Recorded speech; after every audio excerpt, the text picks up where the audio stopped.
داعش کے دہشت گرد شریف اللہ عرف جعفر کو ورجینیا کی عدالت میں پیش کر دیا گیا۔ شریف اللہ کو ابتدائی سماعت کے لیے پیش کیا۔ تفصیلی سماعت پیر کو ہوگی۔ شریف اللہ نے جج سے بات چیت کے لیے مترجم کی خدمات حاصل کی۔ امریکی محکمہ انصاف کے مطابق شریف اللہ نے کابل حملے اور حملہ آور کے فرار میں مدد دینے کا اعتراف کر لیا۔ شریف اللہ کا 2024 میں ماسکو سٹی ہال پر حملے کا بھی اعتراف۔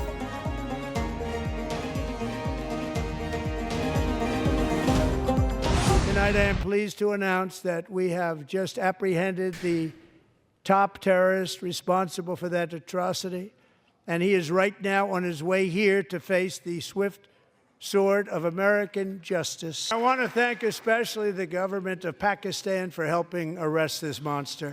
This was a very momentous day for those 13 families who I actually got to know very well. So badly injured on that fateful day in Afghanistan. What a horrible day. امریکی صدر کا دہشت گردی کے خلاف تعاون پر پاکستان سے اظہار تشکر۔ ڈونلڈ ٹرمپ نے کانگریس سے پہلے خطاب میں کہا، خوشی ہے افغانستان میں دہشت گردی کا بڑا ذمہ دار پکڑا گیا۔ گرفتاری میں مدد پر پاکستان کا خصوصی طور پر شکریہ ادا کرتے ہیں۔ امریکہ نے افغانستان سے انتہائی شرمناک انداز میں انخلا کیا۔ دہشت گرد شریف اللہ کی گرفتاری پر امریکی سیکرٹری دفاع کا بھی پاکستان سے اظہار تشکر۔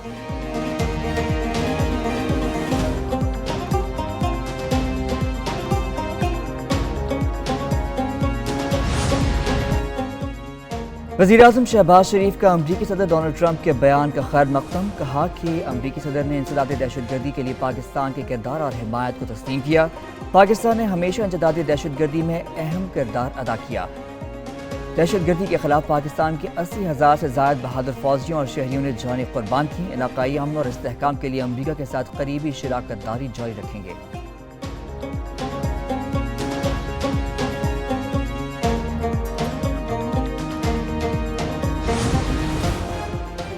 امریکی وزیر دفاع بھی پاکستان کے مشکور پیٹ ہیگسیت کہتے ہیں، داعش کمانڈر کی گرفتاری میں معاونت پر پاکستان کا خصوصی شکریہ۔ یہ سب ٹرمپ انتظامیہ کے دور میں ہی ممکن ہوا۔ صدر ٹرمپ نے امریکی فوجیوں کے قاتل کو کٹہرے میں لانے کا عہد کیا تھا۔ ہماری اطلاع پر پاکستان نے دہشت گرد کو پکڑا اور امریکہ منتقل کیا۔ بائیڈن انتظامیہ کابل دھماکے کے بعد ہاتھ جھاڑ کر بیٹھ گئی تھی۔ بائیڈن انتظامیہ کی نااہلی کی وجہ سے طالبان کو اربوں ڈالر کا اسلحہ مل گیا۔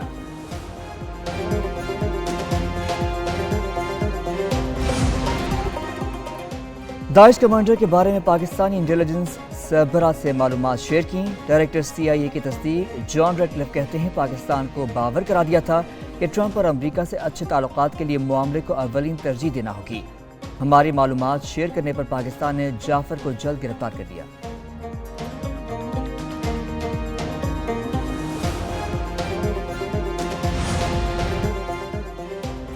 نائب وزیر اعظم اسحاق ڈار کی امریکی مشیر قومی سلامتی سے ٹیلی فونک گفتگو۔ پاکستان اور امریکہ کے درمیان انسداد دہشت گردی میں تعاون جاری رکھنے پر اتفاق۔ دونوں ملک IT، توانائی اور معدنیات کے شعبوں میں تعاون بڑھائیں گے۔ تجارت، سرمایہ کاری، ماحولیاتی تبدیلی اور صحت پر مزید بات چیت کریں گے۔ اسحاق ڈار بولے، صدر ٹرمپ کا افغانستان میں چھوڑے اسلحے کے انخلا کا اعلان خوش آئند ہے۔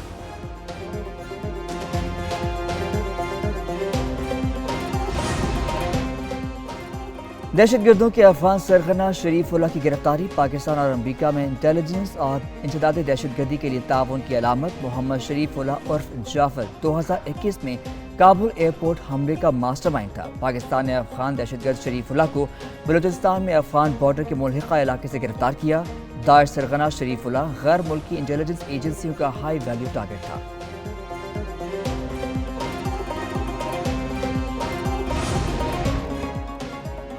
کینیڈا کی امریکی ٹیرف کے خلاف ورلڈ ٹریڈ آرگنائزیشن میں درخواست۔ جسٹن ٹروڈو نے کہا، امریکی صدر ڈونلڈ ٹرمپ کینیڈا کی معیشت تباہ کرنا چاہتے ہیں۔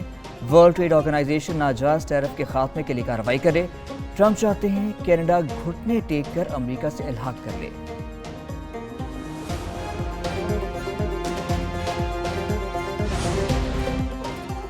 امریکی صدر نے کینیڈا اور میکسیکو سے آٹو انڈسٹری کو ٹیرف میں 1 ماہ کی چھوٹ دے دی۔ کارساز کمپنیوں کے حکام نے صدر ڈونلڈ ٹرمپ کے ساتھ رابطہ کیا تھا۔ ترجمان وائٹ ہاؤس کا کہنا ہے کہ ڈونلڈ ٹرمپ نے کارساز کمپنیوں کی درخواست پر ٹیرف مؤخر کر دیا۔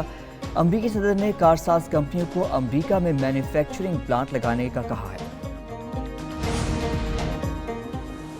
امریکہ اور یوکرین میں برف پگھلنے لگی، اگلے ہفتے ملاقات کا امکان۔ ولادیمیر زیلنسکی کہتے ہیں یوکرین کا امریکہ سے سفارتی تناؤ کم ہونے لگا۔ پیش رفت کے باعث جلد دوبارہ ملاقات متوقع۔ یوکرین روس کے خلاف بڑی عسکری قوتوں سے تعلقات چاہتا ہے۔ وائٹ ہاؤس میں یوکرین جنگ کے خاتمے پر ہونے والا تبادلہ خیال تلخ ملاقات کی وجہ بنا۔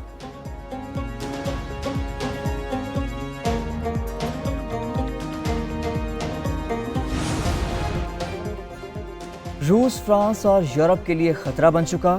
فرانسیسی صدر ایمینوئل میکرون کہتے ہیں یورپ کے مستقبل کا فیصلہ امریکہ یا روس میں نہیں کیا جا سکتا۔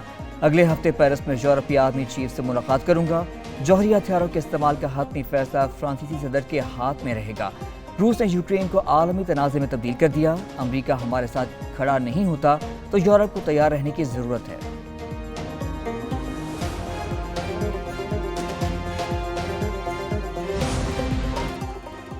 آئی سی سی چیمپئنز ٹرافی کا فائنل نیوزی لینڈ اور بھارت کے درمیان ہوگا۔ دونوں ٹیمیں 9 مارچ کو دبئی میں مد مقابل ہوں گی۔ لاہور میں دوسرے سیمی فائنل میں نیوزی لینڈ نے جنوبی افریقہ کو 50 رن سے شکست دے دی۔ نیوزی لینڈ نے پہلے کھیلتے ہوئے ریکارڈ 362 رن سکور کیے۔ رویندرا اور ولیمسن کی سینچریاں۔ جنوبی افریقی ٹیم 9 وکٹوں پر 312 رنز بنا سکی۔ ڈیوڈ ملر 100 رنز بنا کر ناٹ آؤٹ رہے۔ ٹیمبا بابمت 56 اور وانڈر ڈاسن 69 رنز بنا کر آؤٹ ہوئے۔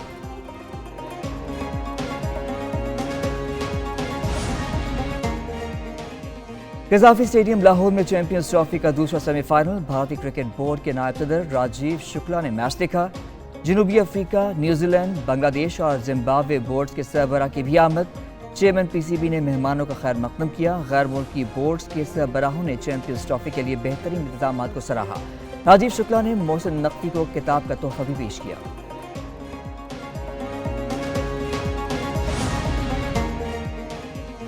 لاہور اور قذافی اسٹیڈیم آ کر بہت اچھا لگ رہا ہے۔ پی سی بی نے بہت اچھے طریقے سے چیمپئنز ٹرافی کا انعقاد کیا۔ بی سی سی آئی کے نائب صدر راجیو شکلا کی میڈیا سے گفتگو، کہا کہ چیمپئنز ٹرافی شروع ہونے سے پہلے معاملات طے پائے تھے۔ بھارتی ٹیم کے پاکستان آنے کا فیصلہ حکومت نے کرنا ہے۔ ایشیا کپ کے حوالے سے صورتحال برقرار ہے۔ دنیا تو پاکستان اور بھارت کے میچ کرانے کی پیشکش کر گئی ہے۔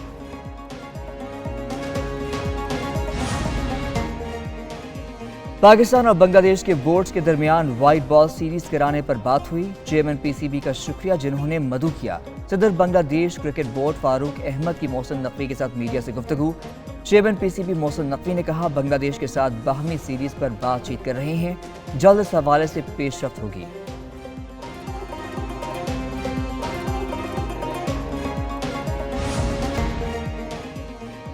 وزیر اعلیٰ علی امین گنڈاپور کے دارالعلوم حقانیہ اکوڑا خٹک آمد۔ مشیر اطلاعات بیرسٹر سیف بھی ہمراہ تھے۔ مولانا حامد الحق شہید کے لواحقین سے تعزیت کی۔ گنڈاپور نے کہا واقعے کی تحقیقات کے لیے جے آئی ٹی بنائی جا رہی ہے۔ ملوث افراد کو کیفر کردار تک پہنچانے کے لیے ہر ممکن اقدامات کریں گے۔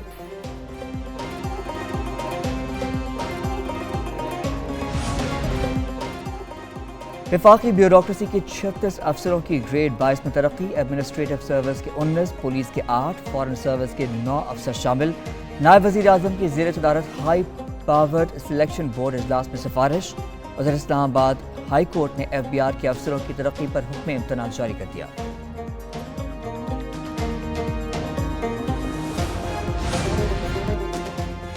وزیر اعظم کی کابینہ ارکان کو قلم دان سونپنے سے قبل مشاورت، وزراء سے الگ الگ ملاقاتیں، ذمہ داریوں سے متعلق آگاہ کر دیا۔ وزیر اعظم شہباز شریف سے مصدق ملک، اویس لخاری، طلال چودھری، عبد الرحمان کانجو کی ملاقاتیں، امیر مقام اختیار ولی اور ہارون اختر نے بھی وزیر اعظم سے ملاقاتیں کی۔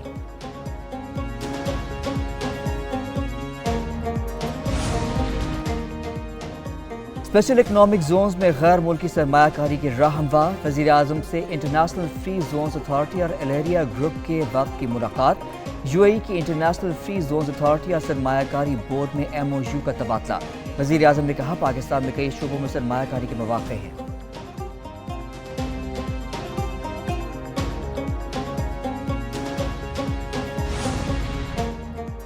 اپوزیشن لیڈر عمر ایوب کہتے ہیں ملک کی معیشت میں استحکام نہیں، روپے کی قدر میں کمی آئی۔ انٹرنیٹ پر پابندیوں کے باعث کمپنیاں سرمایہ بیرون ملک منتقل کر رہی ہیں۔ سلمان اکرم راجہ بولے ملک میں معیشت کا برا حال ہے۔ شبلی فراز نے کہا اس حکومت کی بنیاد ہی غلط رکھی گئی تھی، عید کے بعد سب مل کر حکومت کے خلاف نکلیں گے۔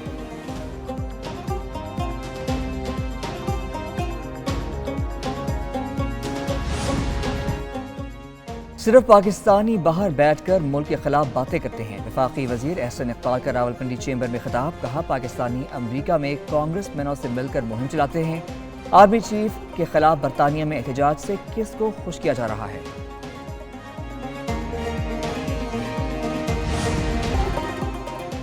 امریکہ کی طرف سے ٹیکس پہ اضافہ، چین کے ساتھ تجارتی جنگ کا خطرہ۔ چینی سفارت خانے نے کہا ہے کہ ان کا ملک کسی بھی قسم کی جنگ لڑنے کے لیے تیار ہے۔ اگر جنگ وہ ہے جو امریکہ چاہتا ہے، تجارتی جنگ یا کسی اور قسم کی جنگ، چین آخر تک لڑنے کے لیے تیار ہے۔ صدر ٹرمپ نے چینی مصنوعات پر 10 سے 15% ٹیکس لگایا ہے۔ امریکی وزیر دفاع پیٹ ہیگسیت نے بھی کہا چین کے ساتھ جنگ کے لیے تیار ہے۔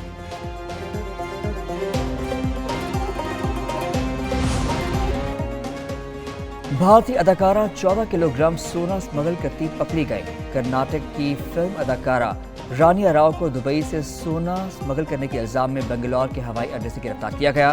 حکام کے مطابق سونے کی بسکٹس کو جسم میں اچھی طرح سے چھپایا گیا تھا۔ سونے کی مجموعی مالیت 12 کروڑ روپے بتائی گئی ہے۔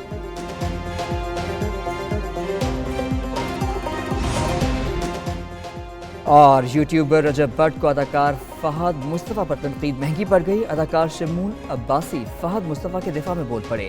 اداکار فیضان شیخ نے کہا رجب بٹ اپنا کردار 5 سیکنڈ میں ہی بھول گئے۔ پہلے فہد مصطفیٰ کو پہچانے سے انکار، پھر انہی کے شو کا حوالہ دے دیا۔